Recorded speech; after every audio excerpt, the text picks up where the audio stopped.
अर्थशास्त्र इकोनॉमिक्स अर्थव्यवस्था न्यूनतम संसाधनों में अधिकतम उत्पादन को अर्थव्यवस्था कहते हैं। अर्थशास्त्र के जनक एडम स्मिथ को कहते हैं। उनकी पुस्तक वेल्थ ऑफ नेशन 1776 ईस्वी में प्रकाशित हुई थी। उन्होंने कर्ज का सिद्धांत दिया। भारतीय अर्थशास्त्र के जनक विश्वेश्वरैया को कहते हैं। अर्थशास्त्र का क्षेत्रक अर्थव्यवस्था में आय के माध्यम को क्षेत्रक कहते हैं। इन्हें 3 भागों में बांटते हैं। अर्थव्यवस्था के क्षेत्र 3 भागों में है। आर्थिक क्रियाओं के आधार पर स्वरूप प्राथमिक क्षेत्र प्राइमरी सेक्टर, इसमें कृषि पशुपालन प्रकृति से जुड़े रहते हैं। द्वितीय क्षेत्र सेकेंडरी सेक्टर, इसमें निर्माण एवं विनिर्माण होता है कारखाने में। तृतीय क्षेत्र टर्शियरी सेक्टर, इसमें सेवा होता है सरकार, बिजनेस, नौकरी, सर्विस, कम्युनिकेशन सभी तृतीय क्षेत्र में आते हैं। एवं कार्य के आधार पर शर्त संगठित क्षेत्र ऑर्गेनाइज सेक्टर, टाइम सैलरी छुट्टी फिक्स रहती है। एवं असंगठित क्षेत्र अनऑर्गेनाइज सेक्टर, इसमें टाइम सैलरी छुट्टी फिक्स नहीं होती है।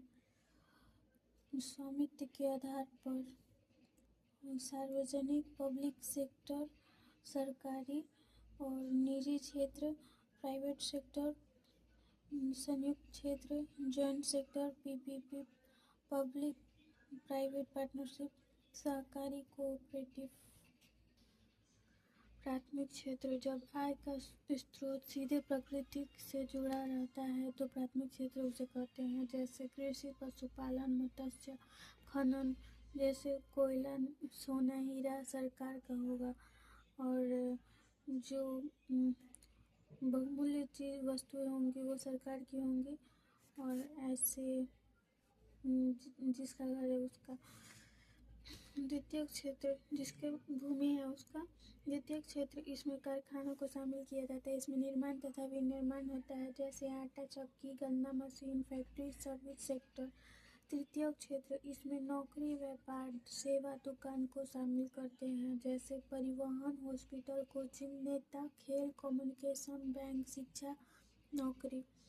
नोट करने वाली बात है, तृतीय सेक्टर में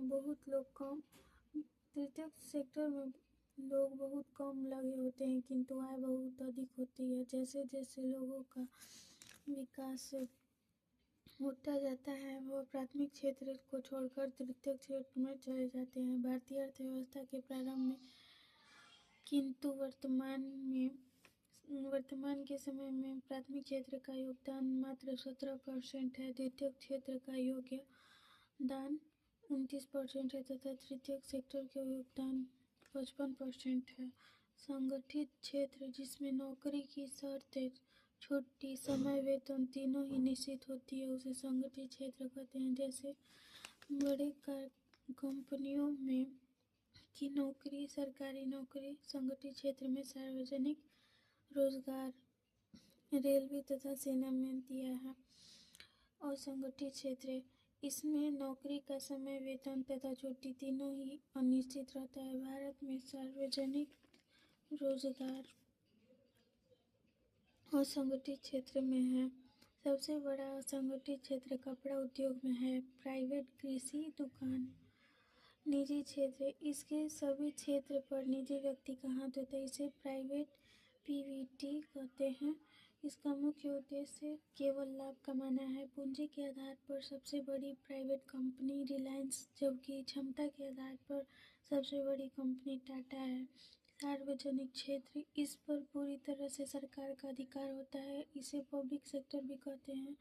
यह विकास तथा समाज कल्याण के लिए होता है। सबसे बड़ी पब्लिक क्षेत्र की कंपनी रेलवे तथा महारत्न है। संयुक्त क्षेत्र पीपीपी पब्लिक प्राइवेट पार्टनरशिप, इसमें निजी तथा सार्वजनिक दोनों की भागीदारी होती है, अतः इसे पब्लिक प्राइवेट पार्टनरशिप कहते हैं। वर्तमान में भारत में तेजी से पीपीपी का विकास हो रहा है। उदाहरण के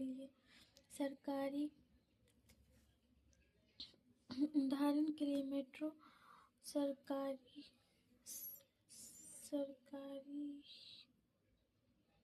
ये एक ही है। सहकारी कोऑपरेटिव, जब किसी कंपनी का दिशा निर्देश सरकार देती है तो उसे कोऑपरेटिव कहते हैं। कोऑपरेटिव बैंक का संचालन कई लोगों के समूहों द्वारा होता है। उत्पादन के 4 कारक होते हैं। पूंजी, उत्पादन में लगाया गया धन को पूंजी कहते हैं। यह ऋण के रूप में भी हो सकता है। भूमि, जिस स्थान पर उत्पादन किया जाता है उसे भूमि कहते हैं। यह किराया के स्थान पर भी हो सकता है। श्रमिक, वस्तु के उत्पादन के लिए काम कर रहे मजदूरों को श्रमिक कहते हैं। उद्यमी, कंपनी जिस व्यक्ति की होती है उसे उद्यमी कहते हैं। उत्पादन के 4 कारक पूंजी, भूमि, श्रमिक, उद्यमी। इसके आधार पर 3 होती है। सरकार का स्वामित्व तो समाजवादी, निजी हो तो पूंजीवादी, और सरकार और निजी दोनों हो संयुक्त तो मिश्रित अर्थव्यवस्था होती है। संसाधनों के स्वामित्व या उत्पादन के साधन या सरकार की भूमिका के आधार पर 3 प्रकार की होती है। पूंजीवाद, हस्तक्षेप, बाजार शक्ति या मांग व आपूर्ति व निजी स्वामित्व।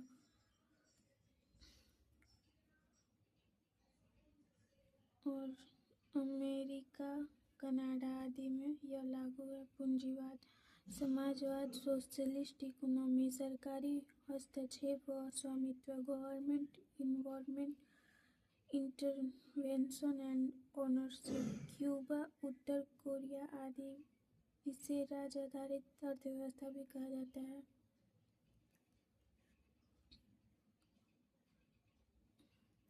मिश्रित अर्थव्यवस्था, मिक्स्ड इकोनॉमी, सरकार व निजी क्षेत्र दोनों की सहभागिता। यहाँ भारत, स्वीडन, फ्रांस आदि में यही चलता है अर्थव्यवस्था। पूंजीवादी अर्थव्यवस्था, कैपिटलिस्ट इकोनॉमी। इसके प्रस्तुतकर्ता हैं स्कॉटलैंड के अर्थशास्त्री एडम स्मिथ। इनकी पुस्तक है एडम स्मिथ की द वेल्थ ऑफ नेशन, जो 1776 में प्रकाशित की गई थी। अर्थव्यवस्था के जनक भी एडम स्मिथ को कहा जाता है। हस्तक्षेप, लेइसेस फेयर का सिद्धांत भी दिए हैं एडम स्मिथ। विशेषता, प्रतिस्पर्धा, उद्देश्य अधिकतम लाभ, आर्थिक स्वतंत्रता, उपभोक्ता के पास विकल्प, आर्थिक समानता। पूंजीवादी अर्थव्यवस्था, जब उत्पादन के सभी 4 कारकों पर निजी व्यक्ति का अधिकार है उसे पूंजीवादी अर्थव्यवस्था कहते हैं। जापान, यूएसए, सिंगापुर, चीन पूंजीवादी अर्थव्यवस्था में विकास तेजी से होता है। इसमें गरीब को ध्यान में न रखकर बाजार को ध्यान में रखा जाता है। समाजवादी अर्थव्यवस्था, सोशलिस्ट इकोनॉमी प्रस्तुत करते हैं जर्मन दार्शनिक कार्ल मार्क्स। इनका जन्म 1818 में हुआ था, मृत्यु 1883 में। इनकी पुस्तक है दास कैपिटल, जो 1867 में प्रकाशित हुई। सोवियत संघ और चीन में यह लागू है। इसकी समाजवादी अर्थव्यवस्था की विशेषता है उद्देश्य जन कल्याण, बाजार प्रतिस्पर्धा का अभाव, केंद्रीय आर्थिक नियोजन, बाजार कीमत के स्थान पर प्रशासकीय कीमत, आर्थिक समानता। समाजवादी अर्थव्यवस्था, जब उत्पादन के 4 कारकों पर सरकार का अधिकार हो तो उसे समाजवादी अर्थव्यवस्था कहते हैं। इस अर्थव्यवस्था में उत्पादन के साधनों पर सरकार का स्वामित्व होता है। सरकार अर्थव्यवस्था या आर्थिक क्रियाएं, उत्पादन, उपभोग, वितरण व विनिमय को संचालित करती है। उदाहरण के लिए सोवियत संघ, वियतनाम, क्यूबा, उत्तरी कोरिया इत्यादि। मिश्रित अर्थव्यवस्था, मिक्स्ड इकोनॉमी प्रस्तुत करते हैं ब्रिटिश के अर्थशास्त्री John Maynard Keynes, J M Keynes. पुस्तक है the general theory of employment, interest and money. कारण 1929 की वैश्विक महामंदी में यह मिश्रित अर्थव्यवस्था लागू हुई थी और विशेषता है इसका जन कल्याणकारी राज्य, आर्थिक नियोजन, सामाजिक न्याय। मिश्रित अर्थव्यवस्था जब उत्पादन के चारों कारकों पर निजी तथा सार्वजनिक दोनों का अधिकार हो उसे मिश्रित अर्थव्यवस्था कहते हैं। यह पूंजीवादी तथा राज्य आधारित अर्थव्यवस्था का मिश्रित रूप है। भारत, पाकिस्तान, श्रीलंका में यह शामिल है।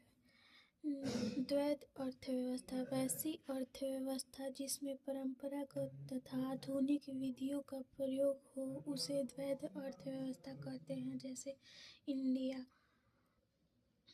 मतलब कि समाजवादी और पूंजीवादी दोनों मिक्स्ड है तो द्वैध अर्थव्यवस्था है।